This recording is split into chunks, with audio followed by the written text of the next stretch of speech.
In July of 1944, a hotel in the mountains of New Hampshire reopened after sitting closed and empty. It was a summer resort called the Mount Washington, grand, white wooden, built for wealthy families who came up from Boston and New York to escape the heat. It had been shut. Now, on short notice, staff were pulled back in, rooms were aired out, and beds were crammed into every available space. 730 people arrived from 44 countries.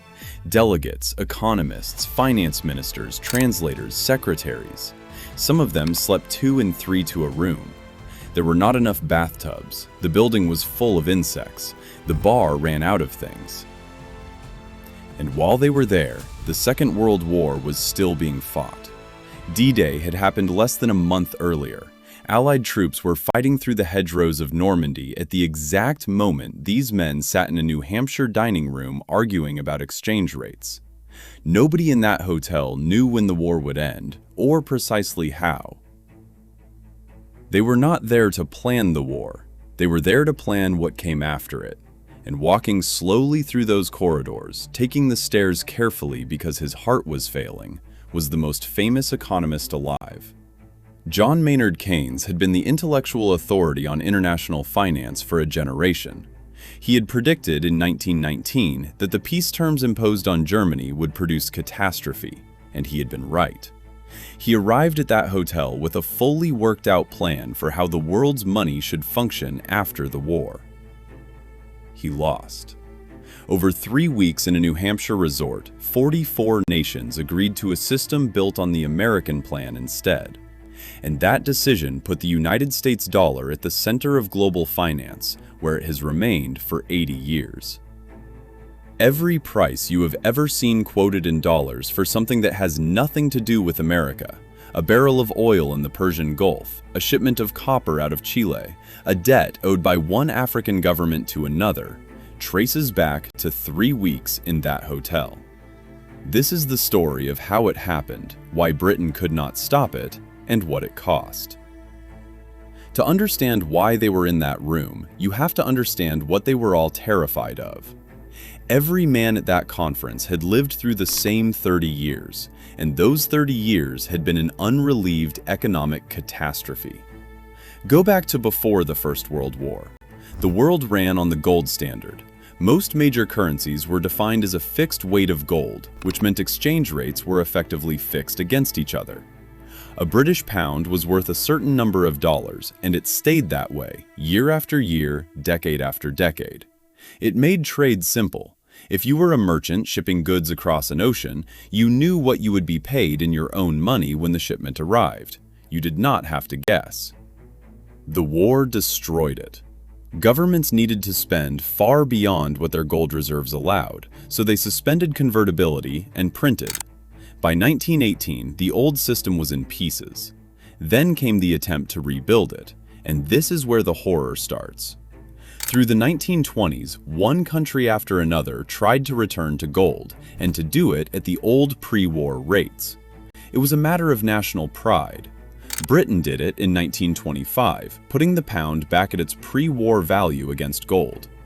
Keynes wrote a pamphlet at the time arguing this was a serious mistake. He said the pound was being restored at a level that made British exports too expensive, which would force wages down, which would mean industrial conflict and unemployment. The following year, Britain had a general strike. Its coal industry never recovered. Then 1929. Then the Depression. And here is the part that mattered most to the men in that hotel. In a crisis, the gold standard punished you for trying to help your own people. If your economy was collapsing and you wanted to cut interest rates or spend money to put people back to work, you could not, because doing so would drain your gold. The rules said, take the pain. So one by one, countries broke the rules. Britain left gold in 1931. The United States effectively devalued in 1933. And once the shared system was gone, what replaced it was a fight. Countries devalued their currencies to make their exports cheaper than their neighbors. The neighbors devalued in response. Governments imposed tariffs, then higher tariffs. They set up exchange controls, blocked currencies, and struck bilateral deals that shut everybody else out. World trade contracted enormously. Economists gave it a name: beggar thy neighbor. Every country trying to export its unemployment to the country next door, and every country doing the same thing back. Everyone in that hotel believed with real conviction that this economic warfare had helped produce the actual warfare, that the depression and the trade collapse and the desperation that followed had fed directly into the rise of the regimes they were now fighting. That is the fear that put 730 people in a London hotel in the middle of a war. Not optimism about the future, terror about repeating the past. They wanted a system with fixed exchange rates so trade could function, but one with enough flexibility that a country in trouble would not be forced to destroy itself to stay in. Two men arrived with plans for how to do it. The first was Keynes, representing Britain.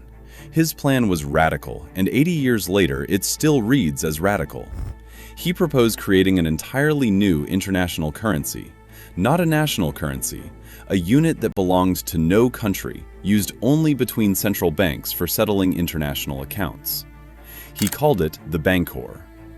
Alongside it, he proposed an institution, the International Clearing Union, that would work something like a global bank where every country held an account. Now here is the piece that made it genuinely different, and the piece that got it killed. In any trading system, some countries run surpluses. They sell more than they buy. Others run deficits. Under every system that had ever existed, the pressure to adjust fell entirely on the deficit country. If you were buying more than you sold, you ran out of reserves, and you were forced to cut spending, raise interest rates, and impoverish your own population until the numbers balanced. Keynes thought this was both unjust and stupid. Unjust because the weaker country bore all the pain.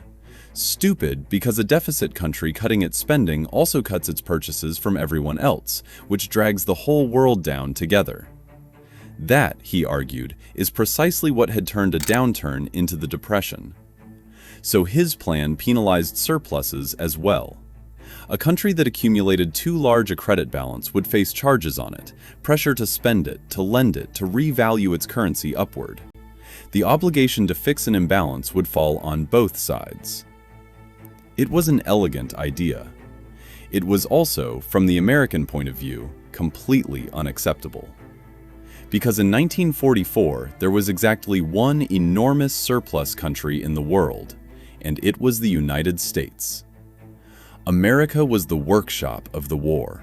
It was selling to everyone, buying comparatively little, and accumulating an extraordinary share of the world's monetary gold in the process. Keynes's plan would have meant the United States being charged, penalized, and pressured for the crime of being the most productive economy on Earth. No American Congress was ever going to ratify that. The second plan came from a Treasury official named Harry Dexter White. White was not a famous public figure. He was a career official, brilliant, abrasive, and utterly clear about what he was there to do. He was there to secure the American position. His plan was simpler, and it kept gold at the center. Each country would fix its currency to the dollar. The dollar, and only the dollar, would be fixed to gold at $35 an ounce. Foreign central banks, not private citizens, only governments, could bring dollars to the United States Treasury and exchange them for metal. There would be an institution, the International Monetary Fund, that countries paid into and could borrow from if they hit temporary trouble, so they would not have to devalue in a panic or slam their borders shut.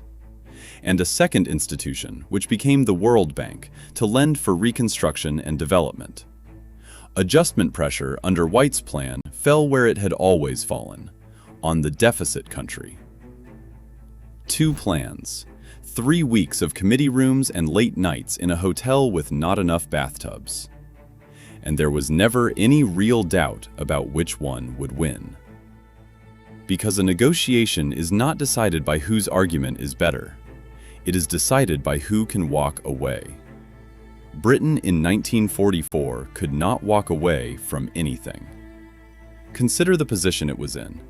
It had been fighting since 1939, longer than any other major Allied power. It had sold enormous quantities of its overseas assets to pay for the war. It had run down its gold and dollar reserves close to nothing. And it was surviving, month to month, on American supply through Lend-Lease. Beyond that, it had accumulated vast debts to countries within its own empire. India, Egypt, and others had supplied goods and services and been paid in sterling balances held in London that Britain had no immediate means of honoring. Britain arrived at Bretton Woods as the intellectual leader of the conference and the most indebted major nation in the room. Those two facts could not both determine the outcome. The United States, meanwhile, held the overwhelming majority of the world's monetary gold, had an industrial economy running at a scale nobody had ever seen, and was the only nation on Earth capable of financing the reconstruction that everyone else desperately needed. Keynes could out-argue anyone in that hotel. It made no difference. He was arguing from a country that needed a loan. There is a story, probably improved in the retelling, that White at one point simply told the British delegation that they could have the conference held on American terms or not have it at all. Whether or not he said it in those words, that was the reality of the room. The final agreement was White's plan, with adjustments. Keynes negotiated hard on details, won some of them, and signed. He was working himself past what his heart could stand. He would be dead within 2 years. And there is a strange final note to Harry Dexter White as well. Within a few years of the conference, he was accused of having passed information to Soviet intelligence. He denied it before Congress and died shortly afterward of a heart attack. Historians still argue about the extent of it.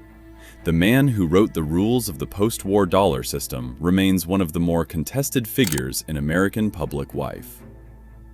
So what actually got built? Every participating currency was assigned a fixed value against the dollar: the pound, the franc, the yen, the Deutschmark when it arrived. These rates could be adjusted, but only in defined circumstances, and not casually. The dollar was fixed to gold at $35 an ounce, and foreign governments could redeem.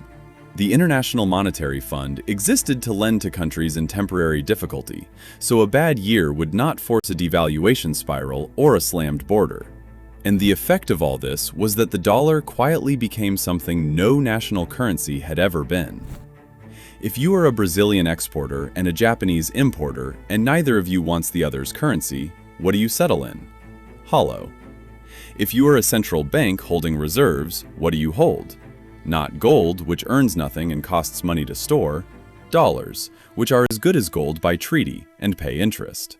Oil gets priced in dollars, metals get priced in dollars. Debt between two countries with no American involvement whatsoever gets denominated in dollars. The United States acquired something economists later called an exorbitant privilege. It could pay for imports in money it printed itself. It could borrow in its own currency, at lower rates than anyone else, because the world needed dollar assets to hold. It never faced the reserve crises that forced other countries into austerity, because its money was the reserve. Nobody in that hotel voted for that outcome in so many words. It came out of the structure, and for a period, the system worked extraordinarily well. Through the 1950s and 1960s, world trade expanded enormously. Western Europe and Japan rebuilt. Exchange rates were stable enough that a business could plan across borders. Whatever else you say about it, the men in New Hampshire had prevented a rerun of the 1930s. But the system had a flaw in it from the first day, and one economist saw it before almost anyone else. His name was Robert Triffin, and around 1960 he laid it out in congressional testimony. The world needed dollars. It needed them to trade, and it needed them to hold as reserves. And as world trade grew, it needed more of them every year. The only way for those dollars to reach the world was for the United States to send out more than it took in, which meant running deficits. But every dollar that went abroad was a claim on a fixed pile of American gold, and the gold pile was not growing. So the United States had two obligations that could not both be met: supply the world with the dollars it needed, or maintain the promise that every dollar could be exchanged for metal. Do the first for long enough, and the second becomes a lie. That is the Triffin dilemma, and it is not a criticism of any policy. It is a structural contradiction built into the design. Through the 1960s, the contradiction came due. American spending expanded, at home and in Vietnam.